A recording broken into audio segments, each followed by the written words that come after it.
Hello everyone, Charles Watts here, the Arsenal correspondent at Goal, joining you on Saturday. Of course, just one day away now. Have you got that nauseating feeling in the pit of your stomach that only comes around twice a season? Of course, North London Derby Day is fast approaching. I hate this game with a passion. I love it when Arsenal win and it's finished and you can relax, but the whole build up to it, everything around it, can't stand it. That's why I never want Arsenal to draw Tottenham in a cup competition, because two North London derbies a season is enough for me. But maybe you're completely different and you love these games, but honestly, I can't stand them until full time. Obviously, it's great when you win. You can celebrate, you can be all relaxed, but the build up to it, the fear of losing, not for me. Too much for me, especially as I'm getting older. So we'll talk about that game, of course, in this video. Have a look at what the sort of predicted 11 is going to be, a little bit of an injury, sort of latest team news, and we'll have a look back at Mikel Arteta's press conference that I was at yesterday at London Colney. Plenty to talk about from that. So let's start with Tottenham, shall we? Such a huge game for both clubs. For Arsenal, what a statement it would be. It's been 8 years since they've won at Spurs now. To actually go there and win. I mean, they've passed so many hurdles this season, this young Arsenal team. To actually go to Tottenham and win it as well, probably be the biggest one yet, I think, mentally, psychologically, the belief it would give. So it's a huge game for them, and it's a massive game for Tottenham as well, of course. So I'm sure it's going to be full of tension.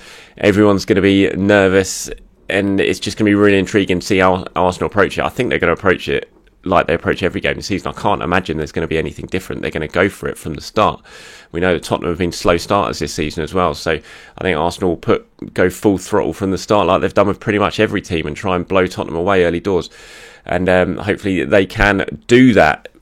Been lots of talk in the build-up about Arteta, about Conte and the players' behaviour. Arsenal being charged twice by the FA, so it's all about keeping their heads. I mean, they didn't do it last season. Arsenal, Rob Holding, they just got carried away in that game last season. It was over before it was even started. Basically, 2-0 down before half time, 10 men.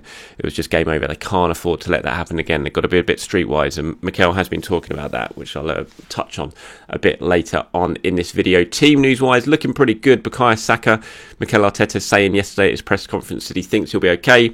He did train yesterday. You can see him in the pictures that were taken from the training session, which is another good sign. And I fully expect now Bukayo Saka to start. So that's a very big boost. We know obviously there's no Gabriel Jesus, there's no Reece Nelson yet. Cedric Suarez is a doubt.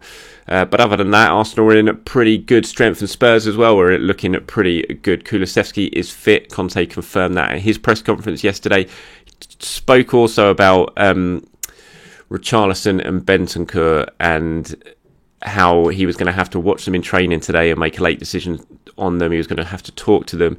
He spoke quite a bit at length about how, this is only one game, even though it's an important game. He doesn't want to take a risk on some players that are vitally important just for the sake of one game.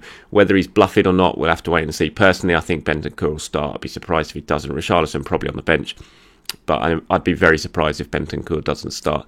And I think Kulusevski will certainly start. So Tottenham looking strong as well. Going to be a really, really tense, big game. In one way, like I said, I'm absolutely dreading it. But another way, you kind of look to it and think, if Arsenal can get the win here, what a massive victory it would be. What it would do for the rest of the season. And Mikel was speaking about that at his press conference yesterday. Said it's a challenge that awaits us. We've never won there. I mean, Arsenal only scored one goal in the 3 league games they've had at the new Tottenham Stadium. They even lost a pre-season game there without scoring. So it's been a horrible ground for them so far. Really bad memories. And that's what they're going to have to put behind them tomorrow. And that's why Mikel said, look, this is a challenge that faces us. We've got to go there and win, something we've not done before. And you wouldn't put it past them. The way this team approaches things nowadays, the sort of fearless nature that they play their football, I don't think they'll be overwhelmed at all by the occasion. They were last season. They had injury problems as well last season, of course, in that game at the end of the season. But I think they did just get a little bit too emotional, too overwhelmed by it all, and it cost them. I don't think that'll happen. I think they've learnt lessons from that. Mikel Arteta yesterday saying that they have learnt lessons from that. And it'll be very interesting to see if they put those lessons into action tomorrow, and do perform to get the victory. I'll be at the ground, so all the usual stuff from me ahead of the game, after the games. Keep your eyes peeled for that. And predicted 11-wise, I don't think it's too difficult for this one, is it? I think it's pretty much, as long as Saka's fit, which it looks like he is, this team's going to pick itself. It's going to be Ramsdale, White, Saliba, Gabriel, Zinchenko, Partey, Xhaka, Odegaard, Saka.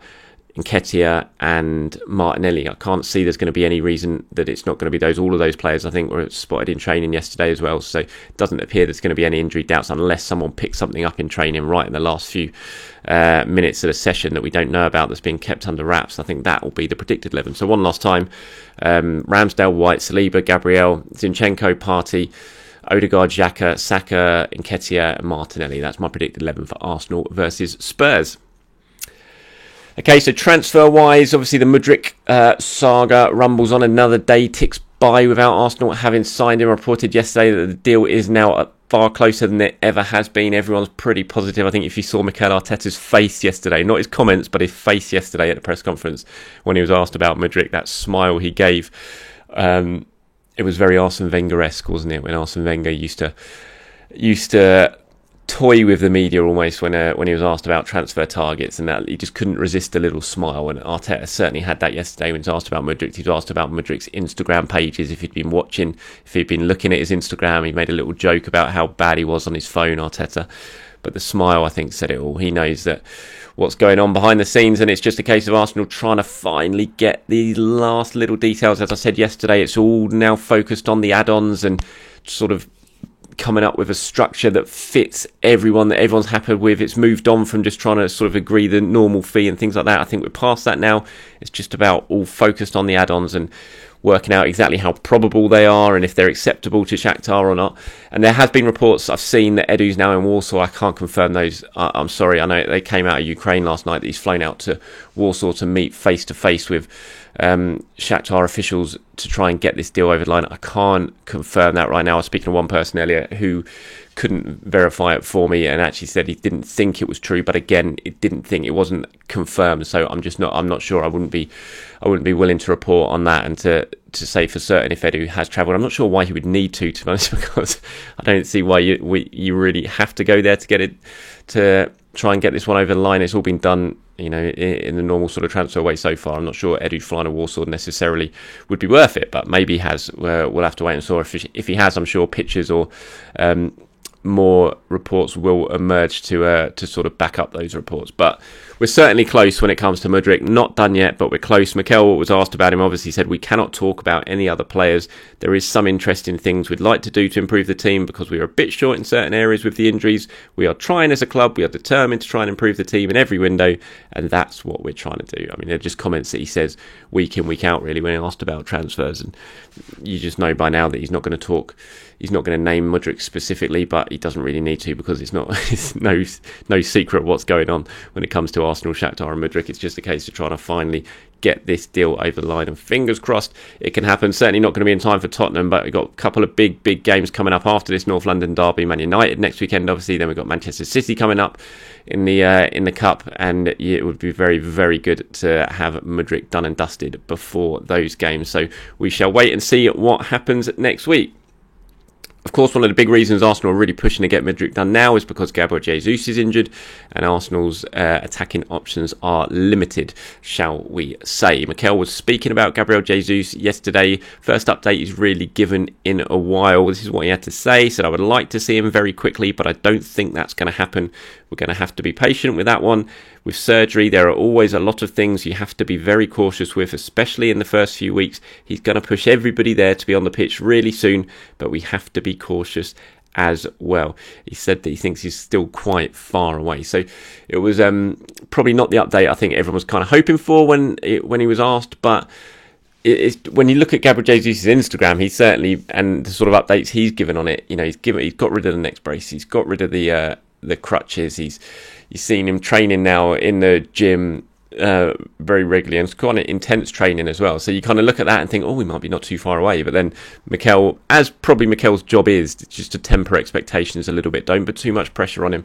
And the expectation has always been sort of March for Gabriel Jesus. It's never been confirmed. Arsenal have always been very reluctant to put a time frame on Jesus. Mikel again yesterday didn't do that, and I don't think they will do that because it just creates this pressure almost, a deadline almost. Is like he has to be fit by this time because this is what Arsenal have said, and that puts pressure on the medical staff, puts pressure on Arteta, puts pressure on Gabriel Jesus, and so they've been very, very reluctant to do that. But it's always, when you've kind of spoken to people, the expectation has always been March, and we're still some way off that. And of course, that is why Arsenal are really trying to get this Mudryk deal over the line, because they know they need more firepower. And he may not be a striker, but Mudryk signing does give the option, of course, moving Gabriel Martinelli as a striker if needs be, if something happened to Eddie Nketiah, so it would absolutely bolster the attacking options. Arsenal do have Emil Smith-Rowe back now as well, which is great. Mikel's speaking about him in his press conference, and as I've said in plenty of these videos, I think Smith-Rowe will make a big difference. He's got a crucial part to play over the second half of the season. He wasn't really going there. I'm sure you've seen the clips now in the press conference from the press conference when Mikel was asked about the FA charges and things like that. He wasn't talking about it. He didn't want to discuss it, which is no surprise. Arsenal were given a fine yesterday by the FA. I think it was £40,000 for the first charge, which is the one against Newcastle. Then we don't know what's going to happen with the second one yet. Arsenal got until Monday to appeal the second one after Oxford, which again Mikel didn't want to chat about yesterday. I don't think they'll appeal just because they just don't think it's worth. They won't think it's worth it. They certainly didn't for the Newcastle game, and they'll probably have to just take the fine. But I'm sure behind the scenes that there's a lot of bafflement about the way they've been treated by the FA. I mean, you watched yesterday the Aston Villa Leeds game, and I can't remember the exact incident, but again, you just saw the players swarming around the referee. One player even got his hand on the referee at one stage when they were all swarming around him. I think it was a tackle on one of the players, and you just looked at that and think, I mean, that's surely they get charged for that. If Arsenal are going to get charged for what they did against Oxford, it feels like it's opened up a can of worms a little bit, what the FA have done after the Oxford game. But Mikel was sort of asked about that and whether his behaviour, the players' behaviour, is something they really need to keep in check ahead of the North London derby and what's going to be such an intense atmosphere. There's clearly going to be lots of tackles flying in. Fans are going to be absolutely on it from the start. Referee's going to be under pressure, and he was asked about that whole situation and whether he needs to talk to the players and try and keep everything he checked. He said, anything that we can do to improve, we will always have a conversation with our players, with the staff and with the club as well, to see what we can do and what we have to change in the game. He spoke about how much he cared about the reputation of Arsenal. He said he didn't really care too much about his own reputation in response to a lot of the criticism that come his way. He said as long as his wife cares, likes him, and he does the right things at home, he doesn't really care what other people think about him when it comes to the public. But he does say that he cares very much about the reputation of the club, and that's always at the forefront of his mind. I think that's pretty clear as well. And it's just the way he is. I mean, Conte was talking about him in his press conference yesterday and didn't specifically aim at Arteta, but he just said he hates people that put pressure on the referee. It's something he hates to see. And you just think, is he having a laugh? Is he actually on a joke when you think of the stuff that Conte's done over the years on the touchline? And yet he can come out and say something like that. I mean, football managers, they're all the same. Whether it's Arteta, Conte, Mourinho, it's all just a big game for them. And it just makes me laugh, some of the comments they give to the press when you just think, you're totally contradicting yourselves. I even thought Arteta did it a bit yesterday with his answer, because on one side he's saying he cares so much about the reputation of the club, and then on the other side he said he doesn't care about the reputation of himself. And it's like, well, but you're an ambassador of the club, so surely how you behave goes on to the club. So I thought even he had contradicted himself, but they all do it, honestly, managers. Most of the time just all talk a lot of rubbish, don't they? But we all lap it up because that's the drama, that's the joy of football. It's a big soap opera, isn't it? And that's why we all love it. Anyway, that's it from me. Look, have a fantastic Saturday wherever you are around the world watching this. Please do enjoy yourselves. I'll be at Tottenham tomorrow. Keep calm. Hopefully enjoy the game, and I'll speak to you soon. Bye-bye.